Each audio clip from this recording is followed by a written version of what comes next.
Welcome back mga Kaspiro. Another day, another dive. At samahan niyo ako muli sa isang araw na naman nating pamamana. Dahil solo dive tayo kahit nandito tayo sa Taytay. And once again, maraming salamat po sa patuloy na sumusuporta at hindi nagsasawa.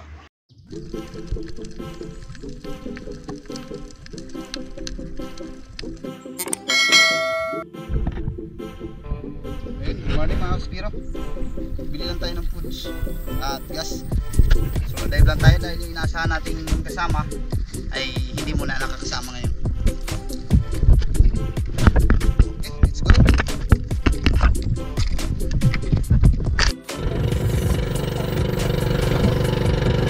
Medyo nagmamadali tayo mga Kaspiro dahil alas 10 na ito nung umalis ako sa bahay.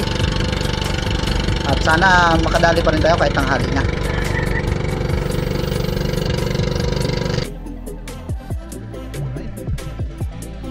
Tayo.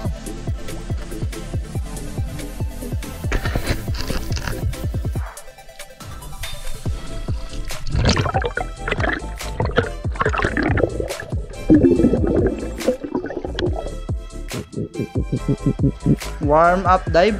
Dito muna tayo sa mababaw at kagaya ng dati ay pagmasdan natin yung ating kondisyon ng katawan bago tayo tuluyang bumaba sa malalalim na parte ng dagat.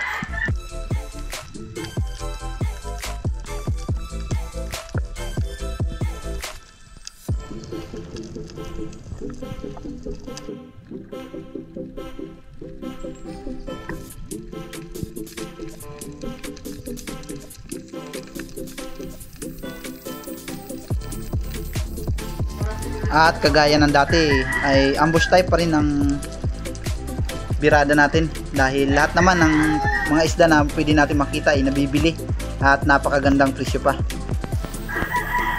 Habang nakadada pa ako dito mga Kaspiro ay meron kaagad akong napansin na dalawang pirasong saging-saging o yung Spanish flag snappers, kaya antayin natin yung magandang pagkakataon para mapana natin. Hindi ko muna binaba, medyo alanganin pa kasi.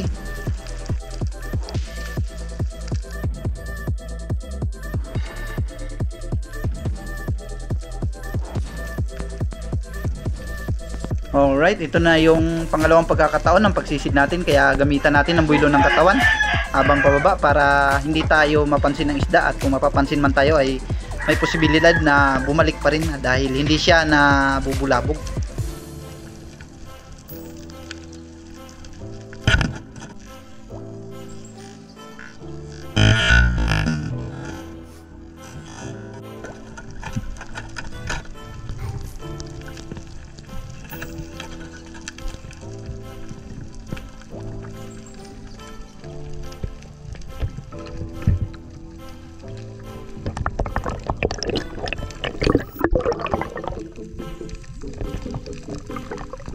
Spanish flag snappers o mas kilala sa saging-saging o Manila sa ibang tawag ang unang naging isda natin para sa araw na ito.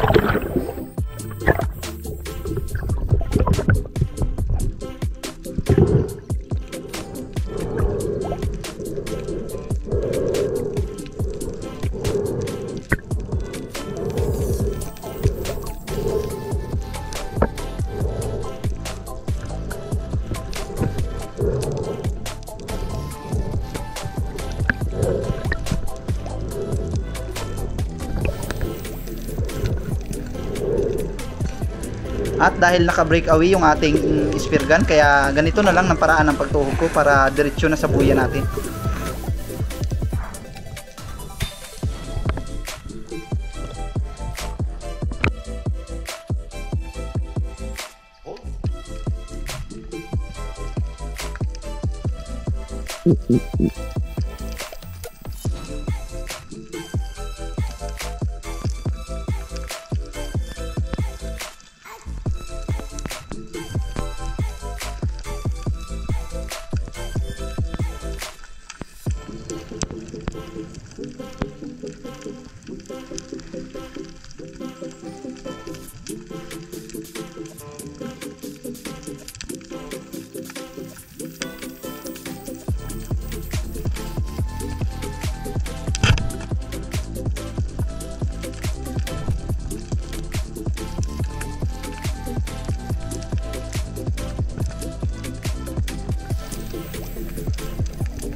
Isang yellow spotted rabbit fish yung napana natin.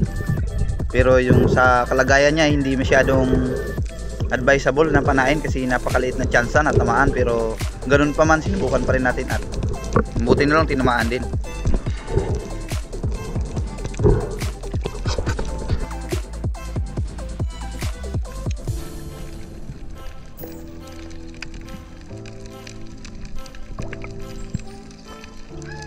Bigla tayong nagbago ng direksyon. Dapat bababa sana ako sa kantil na yan, pero may napansin akong isang suno o coral trout na nandito sa ilalim ng butas ng bato, kaya umatras muna ako para magkaroon tayo ng magandang pagkakataon.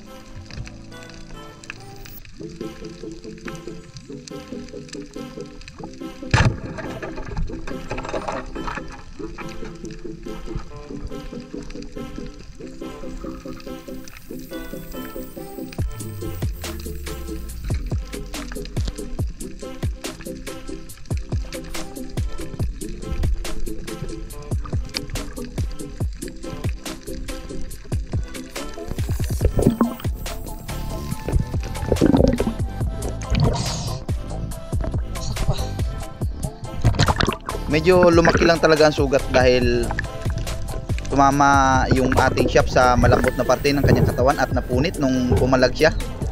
Pero okay lang dahil di naman pang isbakan ito, pwede na ito pampalingki. Sayang, good size sana, pero masayang kung hindi natin nahuli. Kay Danilo Adalim at Chuds Adalim ng Santa Rosa, Nueva Ecija, maraming salamat po sa panonood nyo.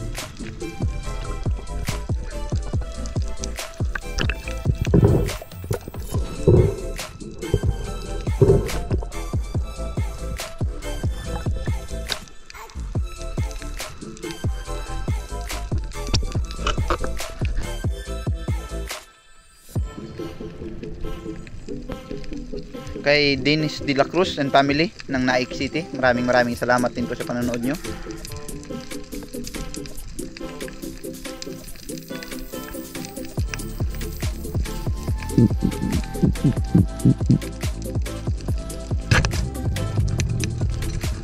At ayun, habang naghahanap tayo ng posible na maging target natin, nakapansin tayo dito na nakahinto na samaral o yung yellow spotted rabbit fish, kaya pinana natin, pero sa hindi inaasahan ay na-stuck sa loob ng butas ng bato, kaya kinailangan pa nating babain para makuha.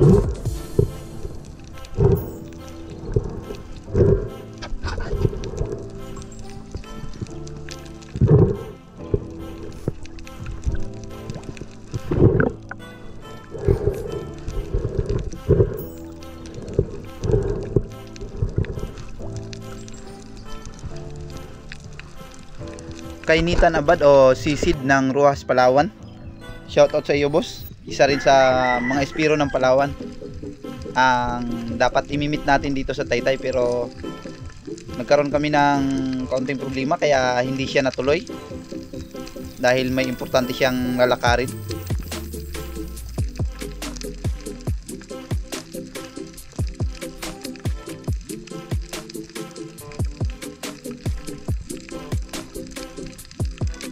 At ito yung naging day 2 natin ng pamamana natin dito sa Taytay, Palawan. At ito, 2 pirasong yellow spotted rabbit fish yung pasugod sa atin, kaya pinili natin yung isa na mas malaki at pinana natin yan.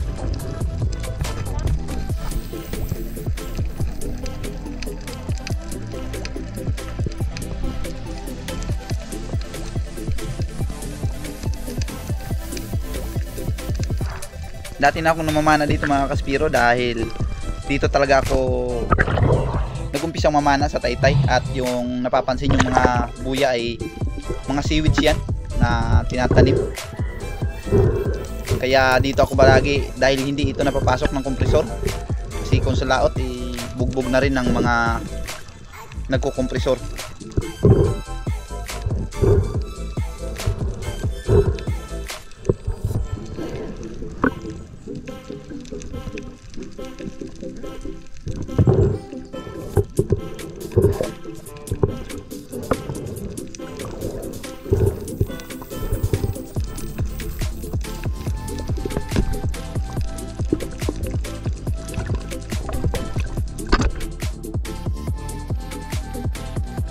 At ayun, upcoming ang coral trout o yung suno.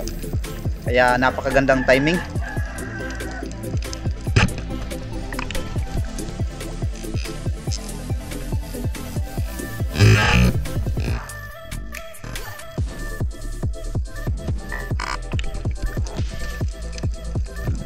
At salamat dahil na-target natin kung saan natin gusto patamaan ay doon tinamaan, dahil yung ganitong mga suno ay mahal dito sa Taytay. 380 ang kilo, kaya umabot ito ng 1 kilo kaya boundary ito.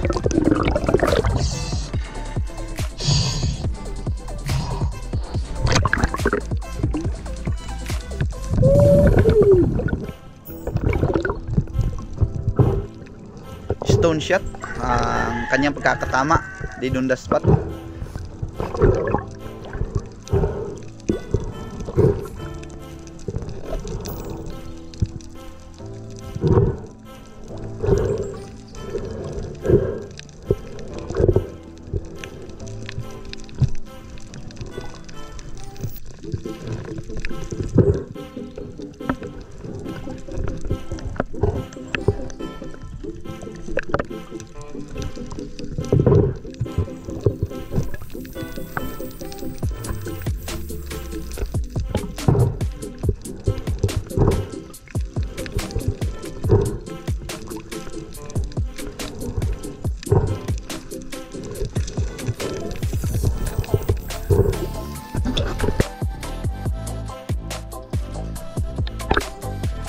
Kay BJ Arcuhiro, shout out sa iyo, bye, na isa ring Spiro dito sa Taytay.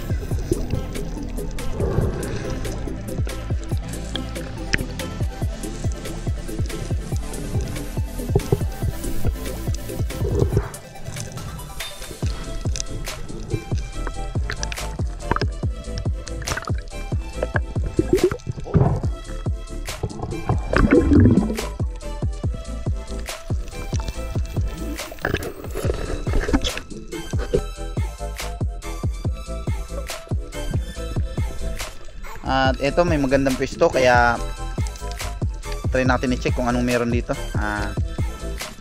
Sana may malaki.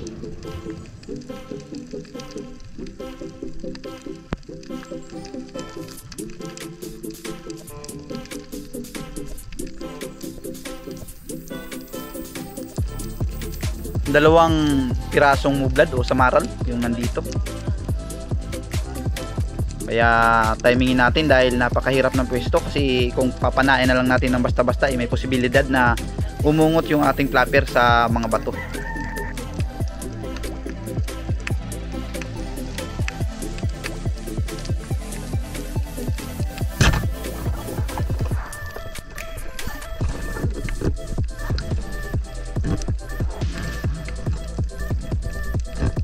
Yun nga lang ay hindi sumama para sa pagkakataong ito. Sumiksik pa siya sa bato, kaya kinailangan ko pang babain ulit.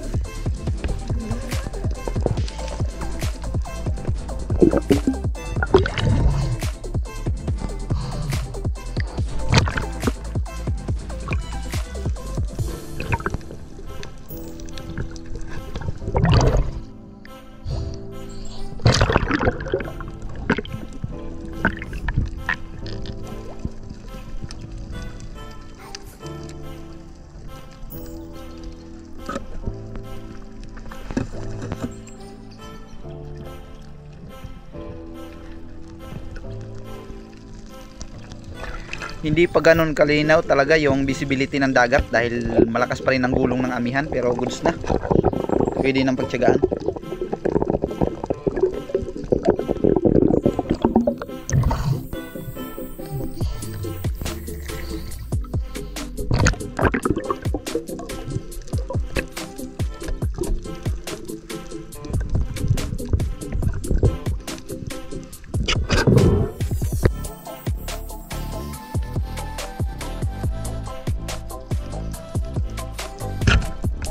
At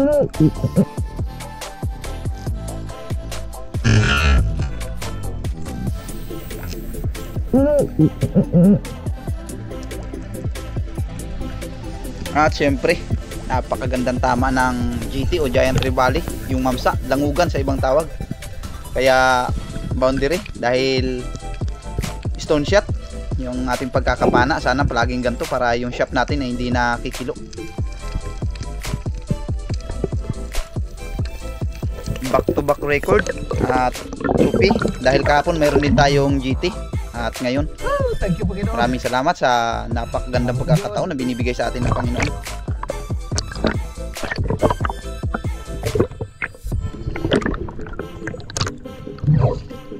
Hindi dito maglayo mga ka-Spiro kahapon. Pinana natin na timbang ng 10.5. Maaaring ganito rin yun. Malaki.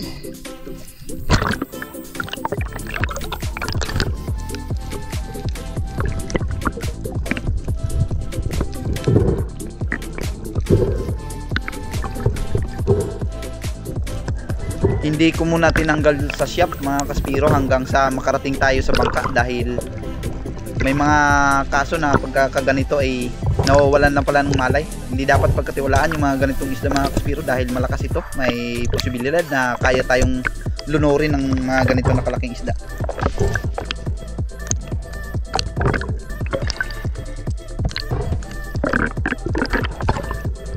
Hindi nga ako nagkamali dahil nung pagkakataon na ito hindi ko napunan ng video yung bigla niyang pagpalag ng malakas kaya nahampas yung ating mukha ng kanyang buntot. Mabuti na lang yung ating underwater camera ay hindi inabot, pero sa kasamaang palad ay inabot yung ating bibig kaya medyo namaga.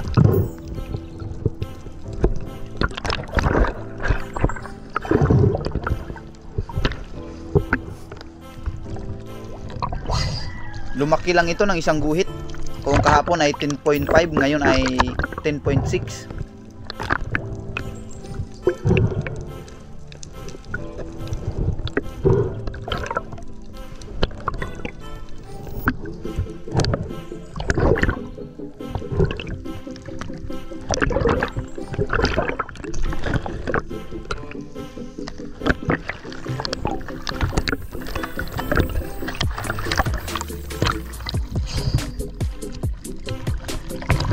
At ito na yung pagkakataon na medyo bumabalik na yung kanyang malay.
Malayo tayo sa bangka kaya matagal ako nakarating.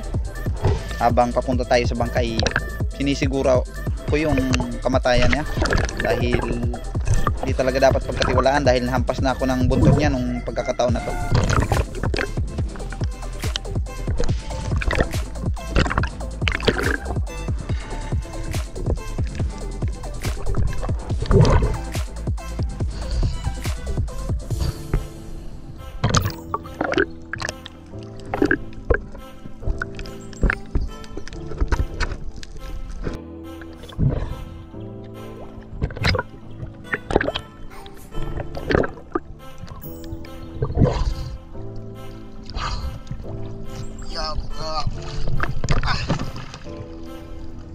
Salamat sa Diyos.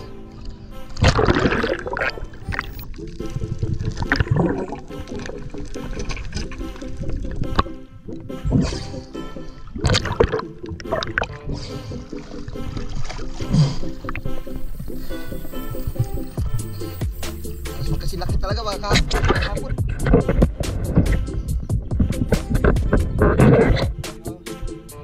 Namaan ako sa bibig mga kaspiro. Buntot niya.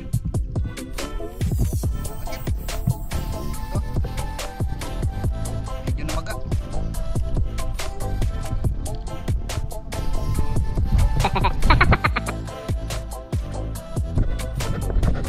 Wait, nagkaroon ng malay.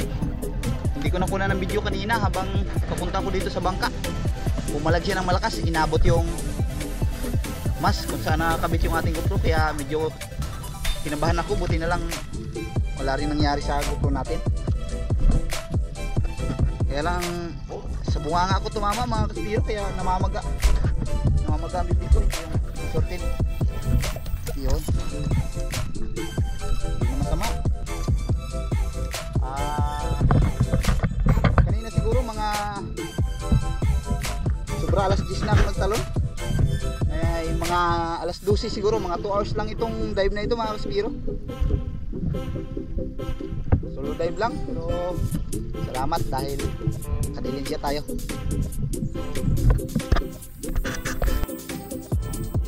Pumutan ko muna yung isda mga kaspiro para hindi masyadong bilad sa araw. At dive pa ulit ako. Let's go.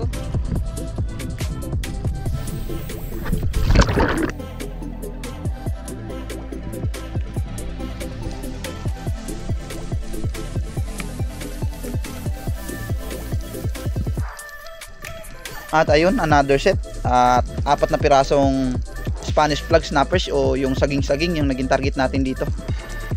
Pero nasa long range shot kaya naghintay tayo na lumapit. At ito yung mga sumunod na nangyari.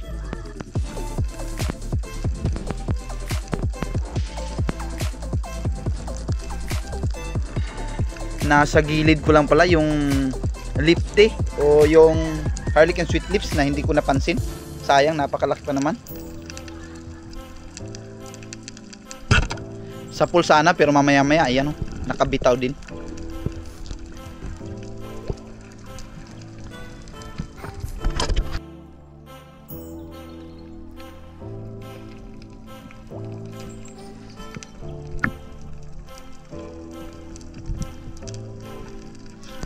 Meron ako napansin dito na balat o yung sea cucumber, kaya kunin natin to. Dahil nabibili ito dito ng sariwa, hindi na kailangang matuyuin pa. At binayaran ito mga kaspiro ng 200. Sayang lang at hindi nagbigay ng resibo yung buyer dahil hindi ako nagdala, pinadala ko lang.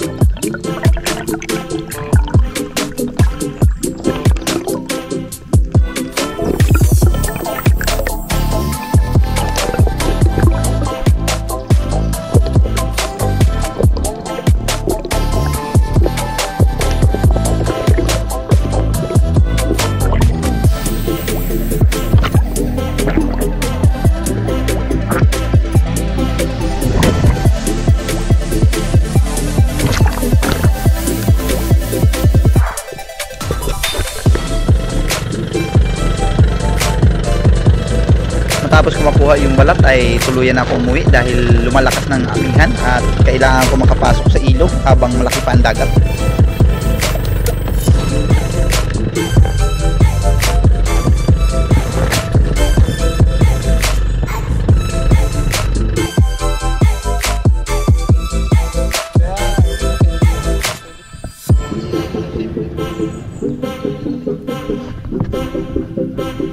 Ayun, nandito na tayo sa tabi at timbangin na natin yung grasya na binigay sa atin ng Panginoon.